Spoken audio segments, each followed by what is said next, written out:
Welcome into this edition of the Talking Solutions podcast. I'm sitting here with the founder of Run the World. Ms. Carole Sánchez is with us today. Carole, how are you today? I'm very good. Thank you, Will. Nice to be here. Very happy to be part of your project. Yes, joining us all the way from Spain, across the world on that front, across the pond, as we would say. And so we're kind of focusing on a European startup in this episode, and what they do is super, super cool. And Carole, why don't you just tell us a little bit about what Run the World does and why it's such a fantastic solution? Yes, of course. Thank you. So Run the World is actually a social company. We are specialized in tourism, sustainable tourism. Basically, we organize adventures which aim is to have an impact on local communities that we're going to visit, and also on our travelers that we consider adventurers. Our adventures happen mainly in Africa and Latin America, Central and South America. And what we always do is combine three big elements. Local immersion. We always try to be close to the locals, to work with the local, to live with them, because we believe that's the best way to know a culture, to meet, to understand a country. Then we always support and visit a charity, a NGO, in the country that we go. So it's a way to see the world from a very authentic and humble perspective. So what we aim there is to understand the problematics of a country, of a region, and also the solution that many great people are offering around the world. So this is the second aspect that is very key. And the third one would be that we love sports. Our team is made of sports addicts, and what we do is always organizing a challenge during the week or the 2 weeks of our adventures. Maybe you want an example; it would help, right? Sure, absolutely. Yeah. So what we would do, for example, is we partner with a NGO in Sierra Leone, which name is Tree Child. It's a British organization who work in Asia and many countries of Africa, but who was born in Sierra Leone, and we partner with them in the organization of a marathon. You can run there between 5 to 10, 21 Ks until a marathon. And during the week you spend there in Sierra Leone, you would visit the schools that they help build and train teacher there. You would meet the family. You would dance with the musicians. You would do lots of activity to understand how they live, but also to enjoy the country and their culture, and then end the trip with a beautiful challenge, which is the race. So that's what we do in Sierra Leone. In Madagascar, we would organize a cycling trip to 200 Ks with in 6 stages. It's a trip that lasts 11 days, and we would go there and support an NGO called Agua de Coco, like coconut water. That would be the translation in English. And we just also meet the family, meet the kids that are supported by the NGO, go and visit for example, I don't know how you call that, the place where kids are protected from, it's like a home, but for kids that don't have their parents. Oh, yes. Yeah. Like, and here in the U.S., we call it like foster care. Yes, that's it. That's exactly it. So, yeah. But we always do this kind of experience and I would say activities, but from a very optimistic and humbling perspective. It's we don't aim at showing hard things for the sake of it, but we just want to understand and to see the reality as well as the positive impact of this organization that are working hard there to make a difference. So basically, what we want is to sorry, you were about to say something. No, don't let me interrupt your thought process. Go ahead and keep going. Basically, No, what you want. is to offer or to kind of implement a new kind of tourism, not only sustainable in the sense that we try to work with ethical partners. We try to support the locals instead of international companies, but also we aim at living life-changing experiences that will make people come back home and say, okay, maybe when I have a shower, I can turn off the the water while I'm just using the soap, because not because only that other part of the world are lacking of water, but also because the fact to clean the water is a process that consume energy that make our earth less rich, and that is not sustainable long term. So it's basically we try to change mindset through this kind of trips. So yeah, that's what we do. That's so cool. Yeah. I mean, obviously for me, I'm a little bit biased, right? I travel quite a lot. I love to do it. And it's interesting out there for those that don't know, kind of backpacking and that type of traveling where you kind of go and you spend, more than just a holiday or a vacation, if you will, where you spend a week and sit on a beach at a resort and things of that nature as well. That's all great. I mean, that's relaxing and fantastic. But, there are a lot of other ways, and especially within the last decade plus, where people have kind of taken off traveling, whether that's through backpacking or going to more remote areas in part of these countries, whether that's Latin America, like you said, or maybe Southeast Asia or Africa. And I think being able to combine the impact of positive, things that you're doing to give back to the community, in addition to being able to scratch that sport itch that you got, the need to go out for adventure and travel is something that's really cool and a great idea and a great solution to kind of help impact these local communities in a positive way. Because I don't know about you, Carole, but, sometimes I feel like travelers or people that go out and travel all the time like don't have the best reputation, right? I mean, I know certainly in Mexico and especially in the Tulum area and what's that area called, Cancun and Playa del Carmen, and there's Yes. a bit of a stigma about the people that go there. They pollute, they leave trash, they party all the time and stuff like that. So I do think that sometimes there's a bit of a bad stereotype that's kind of attached to travelers as well.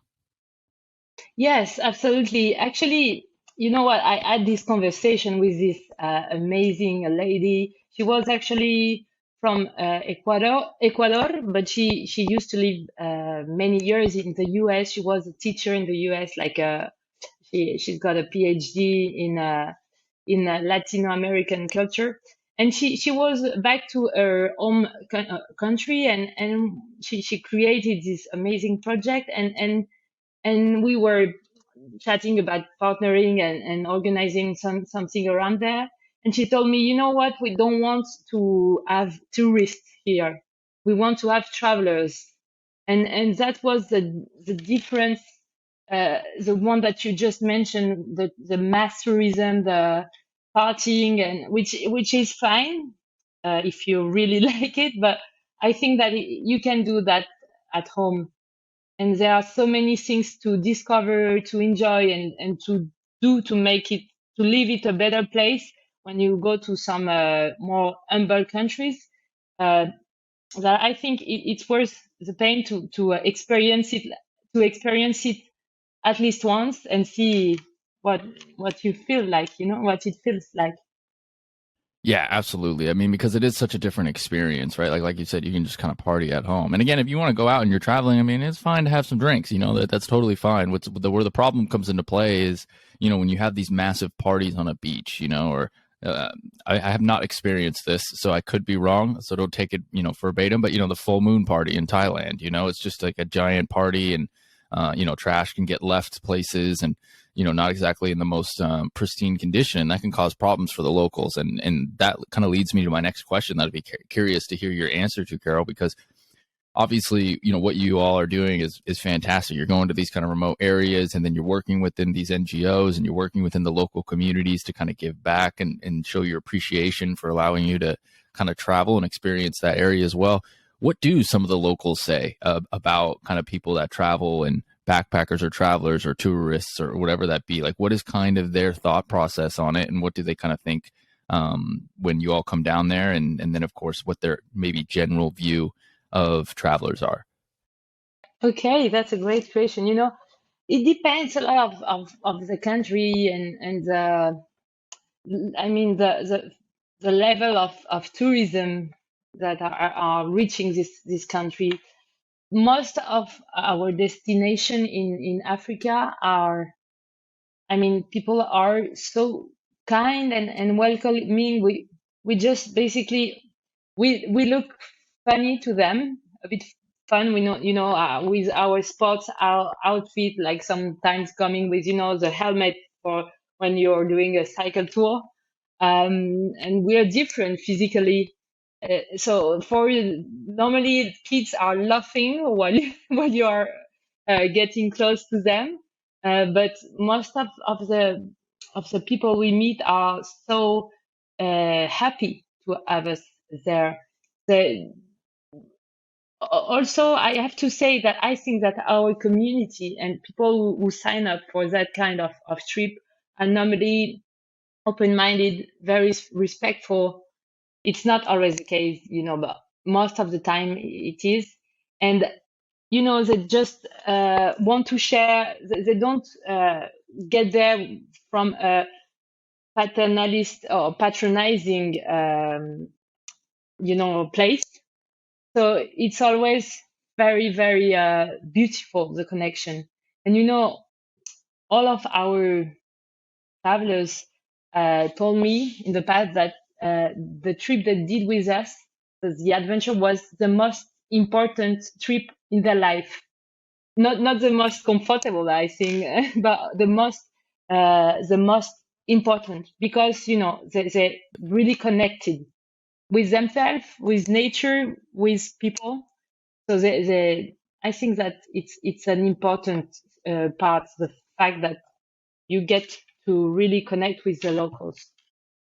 Yes, I love that, right? Like you get to go in and you really get to know the locals and you get to understand the culture and then you get to do things around the community that they do on a regular basis and really immerse yourself. And then that leads to the point that you mentioned earlier about, hey, you're in the shower and you're kind of like, oh, maybe I should turn the water off when I soap up. Is it really necessary? And it makes you kind of think a little bit on that front once you kind of get that perspective from others around. And so I think that that's one of the coolest things about what you all are doing on that front. And that'll lead us into the next kind of conversation that I want to have is to talk a lot about the work that you're doing and how you kind of set this up and why you kind of started this and what kind of popped in your head to kind of get this going on that front. So let's talk a little bit about that solution a little bit. First and foremost, like, where did you start this and when were you kind of like, I can make an impact through travel? When did this all kind of start for you?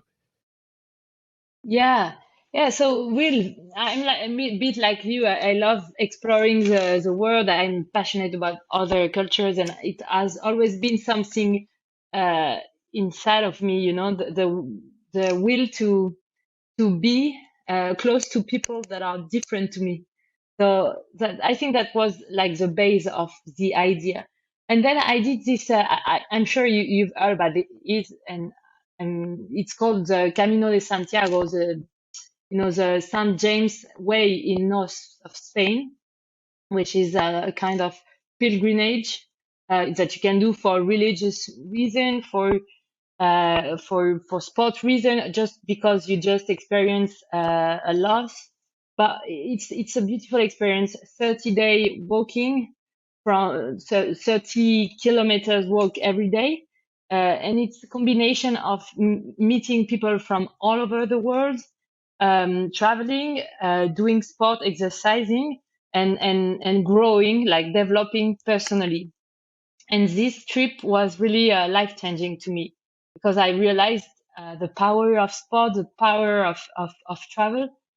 And yeah, and also I met a good friend, Blake Boss, who is a guy from California who has a company of, it's called Unschool Kid Adventure, and he organized life-changing trips for kids that don't go to school. And I don't know, the sum of both were very important in my process.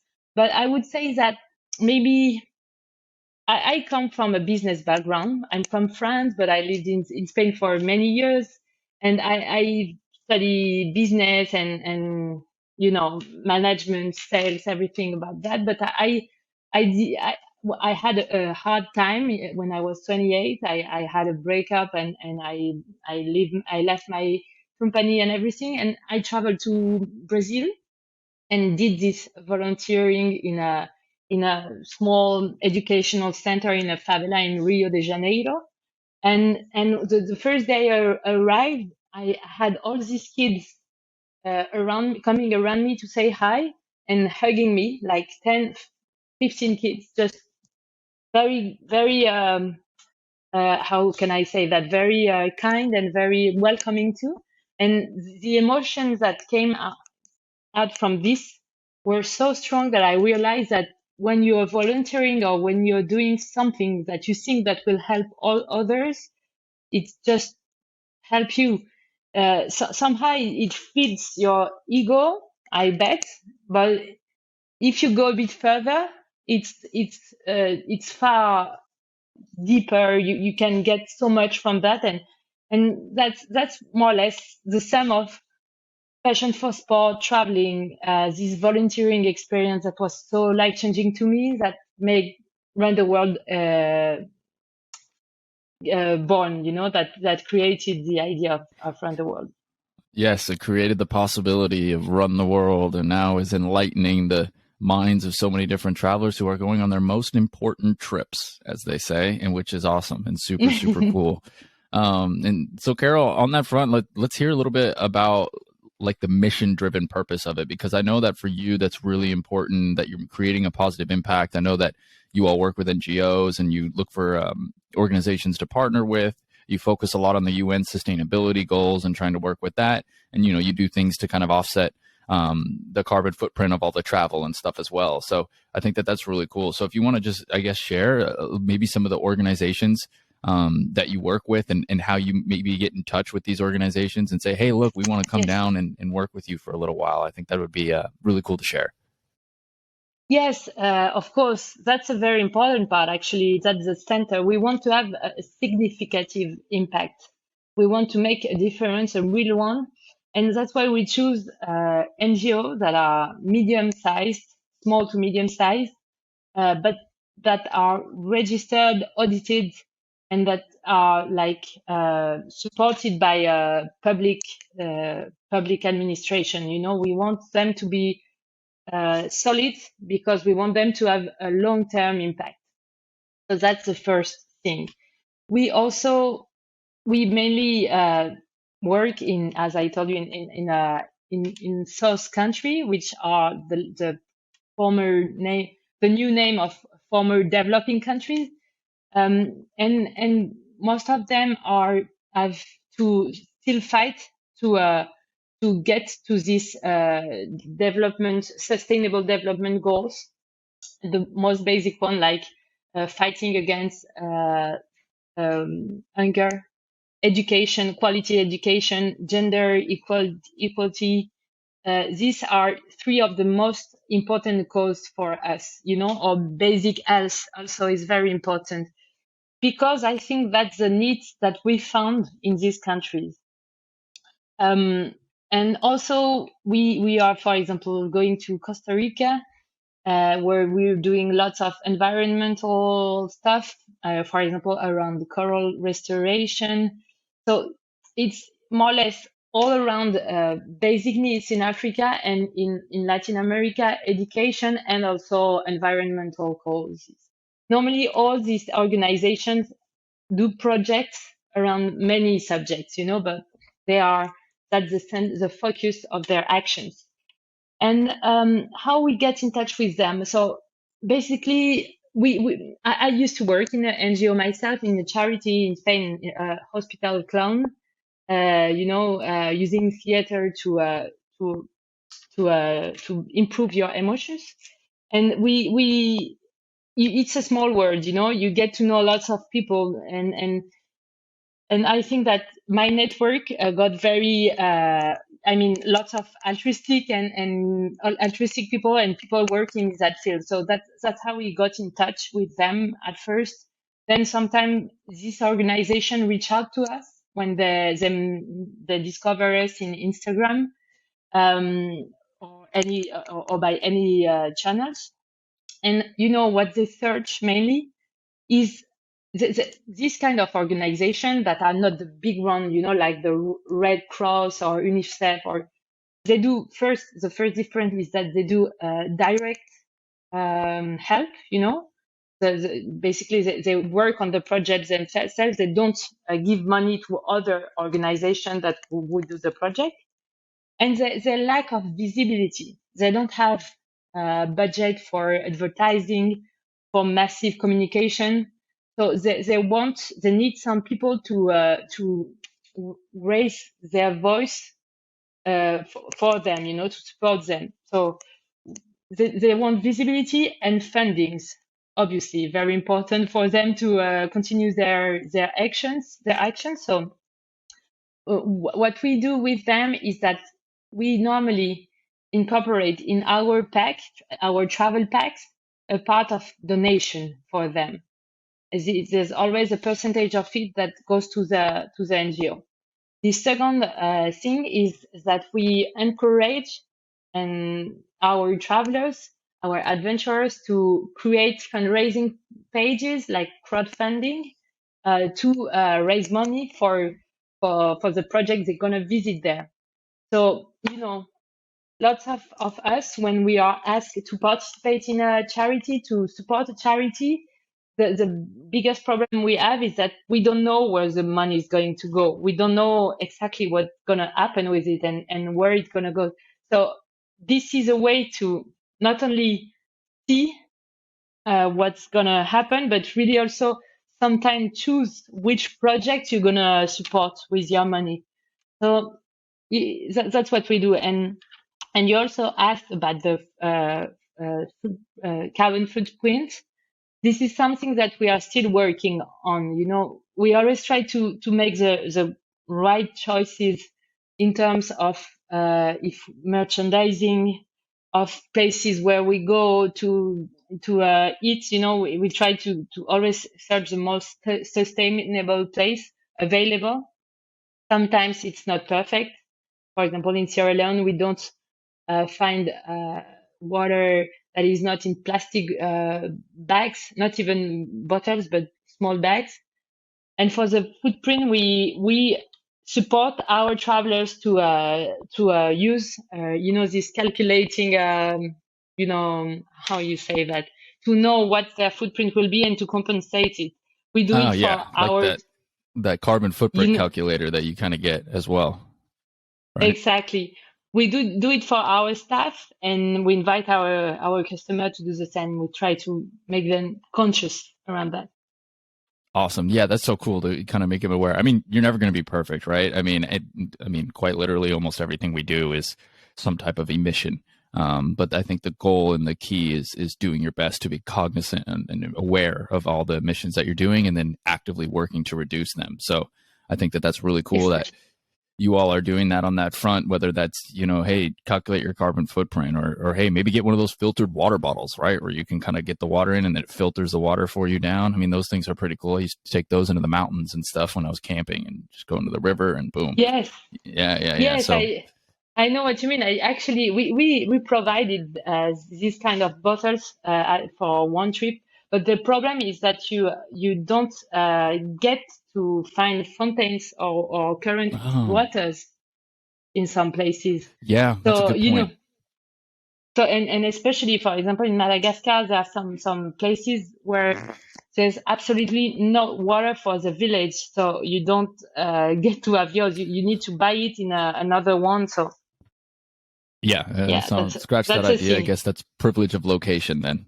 It's a privilege of where you are. Obviously where I'm from in the Pacific Northwest in the U.S., there's one of my opinion, the most beautiful parts on the planet. You know, we got loads of big mountains and the water and no shortage of rivers and things of that nature as well. So that's fantastic. What I really love out of that and what you were talking about is just the intention behind each trip. It sounds like you don't just take a trip and then figure it out. It's like, no, we're intentionally going to be traveling here.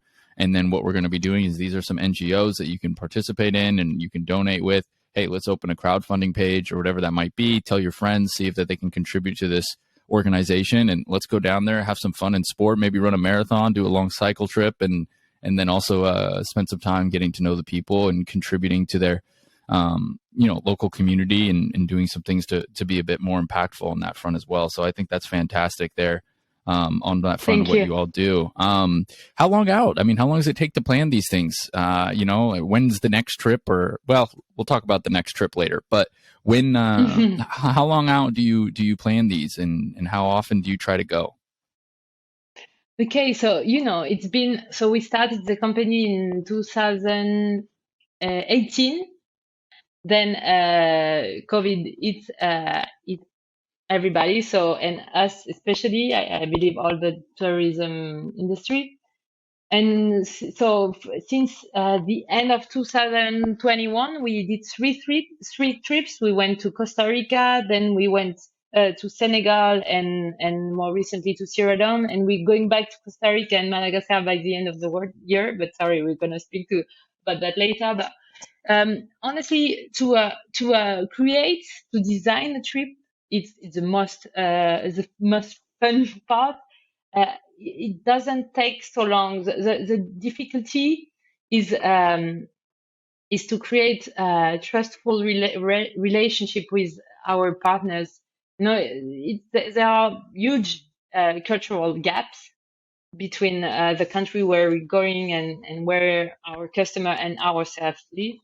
So we need to be sure we're working with people that will be reliable, that will be there for us if we need anything. So I think that we are very good at creating this long-term, stressful relationship. But it takes time. It's not only going once and saying, let's set up a trip, working with this other tour operator. It's really going there, shake hands, explain what we want, go back, calling. It's a long. It's quite a very repetitive task in this country, but it's really fantastic also to get to know this different way of working. Yeah, absolutely. I mean, everybody works quite differently. I mean, I'm sure you and I have some work differences, being American and then, French, and then you spending time in Spain and Europe in general, right? So it's pretty fascinating on that front, let alone in Latin America or Africa or Asia as well. So I think that's, one of the more intriguing, like you said, fun parts. It's like, hey, let's get to know and then I'm sure after a little while, you can kind of create a little bit of friendships with these organizations as well, no? Oh, definitely. We went to Senegal in December, and we met this incredible friend who is the owner of one of the restaurants. We go there, Giovanni. His name is Giovanni, and he keeps on contacting us and sending news and picture of what he fished. He had fished the day before, and talking about his family. It's very genuine and kind relationship. Very nice people. So yeah, you get to really make friends in that kind of adventures. Yeah, I love it. He just comes home and be like, hey, we fished today. This is what I got. This is what the family's doing. Check it out. So gets excited about it. He wants to tell you. I love it. And that's when you had a good impact, when they're blowing you up all the time afterwards saying, come back, or, hey, check out, what I have here on that front as well. So I think that's super, super cool. Just, again, that whole process of kind of choosing, and you go through the NGO, the fundraising, the travel, and then, of course, you get the adventure part with it as well. And that's what I'd like to give you a chance to explain a little bit just briefly right now too, is what are some of the cool adventures that you've done? I mean, you've mentioned, running a marathon, or you mentioned cycling, and, what type of sport activities do y'all look for when you go for it? Because I know it's quite adventurous and stuff like that as part of that mission too, to feed that passion.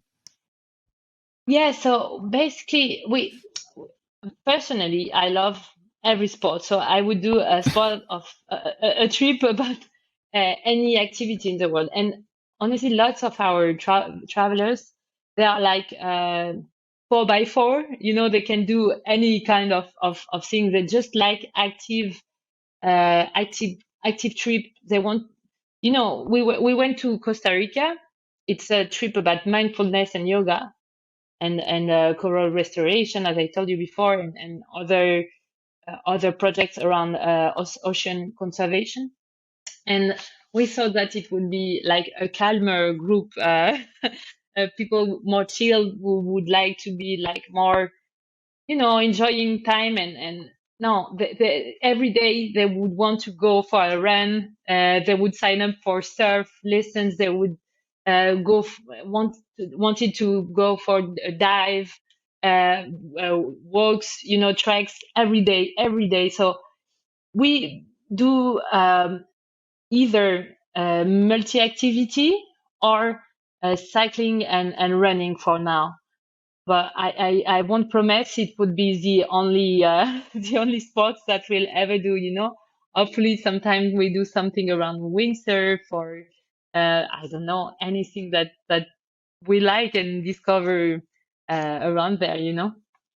Oh yeah, what's available exactly? The running and the cycling is kind of safe. You can do that in most parts of the world, and then you might show up and, like you said, oh, I can do some windsurfing, or hey, I can learn to scuba dive here, or something like that, or do some snorkeling, or ATV ride. Yes. Like so many opportunities out there. So it's really cool that you can kind of get that passion for the adventure and kind of solidify that on that front as well. So Carole, let's kind of discuss a little bit about, ways that people can kind of participate in this, ways that they can sign up. And if not, hey, where can they look to donate to some of these NGOs and these organizations that people are going on and stuff like that. So I guess first and foremost on that front as well, where can people kind of go to get more information and to potentially, be a traveler and an adventurer, if you will? Yeah, so you can either contact us through our Instagram account, which is runtheworld.co, not .com, or same for our website. We've got plenty of form around there. You can also drop us an email at travel@runtheworld.co. And yes, so you can, yes, you can reach out. We can tell you the different option you get. And what was the second part of your question? I'm sorry, you asked the next adventure or no? Yeah, I mean, we could talk about that. Really, just like what can people do to sign up? To If they are support, interested, yes, or if maybe where can they go to look for these fundraisers and yes, things like that for yes, the trips? yes. Sorry, I forgot the second part, which was the most important one. The the NGO, yes, basically, we are kind of the we put our credibility in the hand of this organization, so we really make sure they work well. So if you have some the will to be making a difference, to donate or to do something great, that this project will be visited by many people, so you will have a chance to get a feedback on what is done there.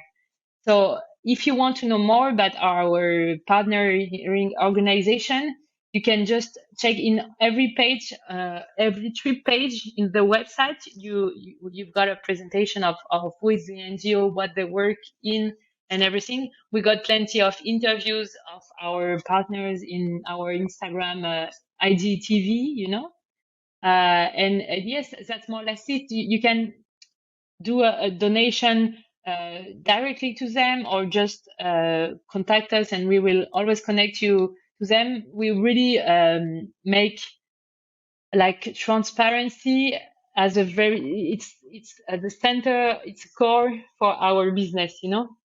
If people want to make a difference and come from a very altruistic place, we want to make sure that they're gonna get what they are looking for. So we don't receive the money of donation. We give it directly to the NGO when it's this case, and when it's in the travel pack, that the donation part is included. we get some certificate from the NGO for them to show and prove that we've done what we promised we will do. I love that. Yeah, they get that tangible evidence out there. Like, here's the certificate from the NGO that says we made these donations just like we promised. So that's really nice, and definitely something that kind of helps solidify some credibility on your end. Not that anyone should doubt that anyway, once, they get to know the organization and stuff like that. But, it's always good to have on that front as well, just for that kind of the proof to have it on there. So I agree. I would be curious, Carole, before we kind of wrap things up a little bit here. What have been some of the big challenges that you face with this? Because to me, it sounds like you do quite a lot, you and the other people that you're working with, because it's not only kind of putting together logistics for travel and stuff like that, but then you have the organizations, and then you have the whole COVID pandemic, and then all of these kind of things adding up. So what are some big challenges that you faced, and how have you kind of gone about solving them? Yeah, so I think that we are a social business, so we don't practice the same margin as other touristic companies. But also we get more sympathy from socially responsible brands or companies. So it kind of balances the challenging of finding funds, to support our project. But yeah, I would say that the biggest challenge is to create a brand. I don't come from the touristic world. I'm an entrepreneur, and now the rest of RuntheWorld team comes from the touristic world or from sport world. So we kind of complement each other. But I think that the biggest challenge is to get visibility. So that's why I really appreciate that platform like yours, and the job you are doing is part of the change, because you are giving us a voice. We are trying to do a good job, but without people like you, we can't be seen. So yeah, that's what I would say. I want to congratulate you and thank you for what you're doing too, because I will be following you and trying to find out other interesting projects now. That I know you. I appreciate that. I appreciate the kind words on that front. For me, it's the opposite. I get fired up and I enjoy talking to people like yourself who are creating solutions to some problems. And in this case, you're providing a solution to that problem of, unsustainable travel, which really is a lot of the travel that we do. And so you're kind of bringing a spot to come back. And most importantly, too, what I also like that we didn't really address as much on that front is the getting to know people, for people that don't travel and kind of embrace themselves in that culture. It is a big thing for perspective. Obviously, I know it's a big cliche. Everybody always talks about that, but cliches exist for a reason sometimes. And to go out and really get to know people in their culture and where they're from changes your perspective and changes your ideas and the way that you approach certain things. And I think you become more receptive to people that are different from you, because a lot of people can be a lot different than you, but that doesn't mean that you can't get along with them or, find common ground or things of that nature as well. So appreciate those words. I agree. And just to add something, that I think that people like you and me connected because we add this common interest, and lots of people are like-minded, and we don't know what they're doing for the world. And, it's a great opportunity to meet like-minded people, altruistic, sporty, travelers, adventurers. So it's also about meeting people that look like you and that you couldn't reach without this kind of opportunity. So yeah, I think it's part of also the experience. Yeah, and speaking of the people and the adventurers and the travelers, and they come from all over the world, right? I know we have a lot of Spanish, obviously, since you all are based in Spanish, but I know you have other Europeans and some Americans and South Americans and all that good fun too. So it sounds like everybody who kind of comes on this trip, you'll kind of get a bit of a melting pot experience too, right? Yeah, that's what we're looking for, and that's what we get. Perfect. There you all. Anybody who wants to take a cool trip, go hit up RuntheWorld.co and meet some cool people from across different parts of the world, and then go make a difference in a community as well, while also getting that itch scratched, if you will, to go run a marathon in the middle of the Sierra Leone, or go do some coral reef restoration and ocean conservation in Costa Rica. So many great things that you could be doing as well. Carole, is there anything else that you would like to add on the show that I may have missed before we wrap things up? I think you had great. We had a great chat. So for me, it's all good, and yeah, just really happy to have connected, and looking forward to meeting you in face to face, and maybe in some of these adventures or around there. Yeah, maybe I'll sign myself up on an adventure here soon. I do hope to get to Spain soon, so maybe I'll see you out there as well. Algún día, someday. Algún día. Yeah, so Carole, thank you so much for coming on the podcast. Really appreciated our conversation. Again, for anybody who's interested and who wants to kind of sign up and learn more about it, you can go to runtheworld.co. That's runtheworld.co.co. You can also give them a follow all over social media as well: Instagram, LinkedIn, Facebook, YouTube. And again, we'll have their links on our Instagram page and then within the show notes and all that good stuff. So if you're interested, you don't got to go far to find it. So go ahead and go do so, contact and see what kind of cool trips that they have planned. I mean, again, they've talked about Costa Rica, Madagascar, Sierra Leone, and so many other cool places that they got planned. So certainly be sure to check them out as well. And that is going to wrap up this edition of the Talking Solutions podcast, hearing real-time stories from impact-driven founders. And in this case, we had Carole Sánchez from RuntheWorld.co, making a difference through travel and sustainable travel on that front as well. So until the next episode, I hope everybody has a great rest of their week. And again, if you enjoyed this episode, please leave us a review. It's always appreciated. Hit the subscribe button and give us a follow. Take care. Thanks for listening to the Talking Solutions with the Chesh podcast. Tune in every Wednesday for a new episode, and you can find out more about our featured guests and their solutions on our Talking Solutions podcast Instagram, Facebook, and YouTube channels, as we focus on highlighting individuals providing solutions to social problems and bringing optimism to the world.